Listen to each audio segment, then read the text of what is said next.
Je vais vous donner quelques petites consignes avant qu'on parte en ville. La première, c'est de se mettre à 1 mètre du bord. Cette jeune femme a décidé de faire du vélo son moyen de transport principal dans les rues de Toulouse. Mais après plusieurs années de pause bicyclette, elle doit apprendre à vaincre son appréhension de pédaler au milieu de la circulation.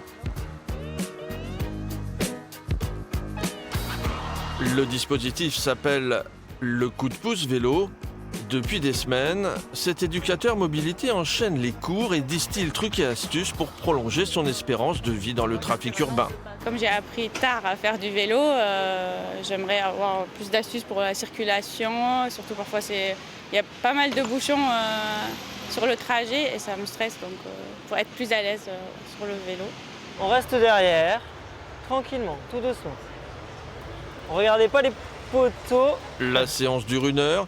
À Toulouse, les cours sont organisés par la Maison du Vélo. Au milieu des piétons, elle découvre une nouvelle technique, le pédaler freiné.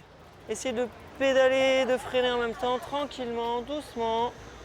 Voilà, Prendre doucement. sa place sur la route fait partie des idées phares enseignées par le moniteur, parmi bien d'autres conseils.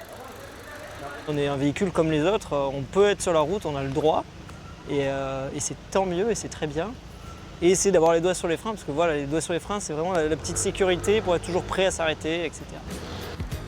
Avec le coup de pouce vélo, une aide de l'État rembourse aux participants l'équivalent de 2 heures de cours de circulation en ville. Vous avez moins peur maintenant ? Je pense, oui. On va voir.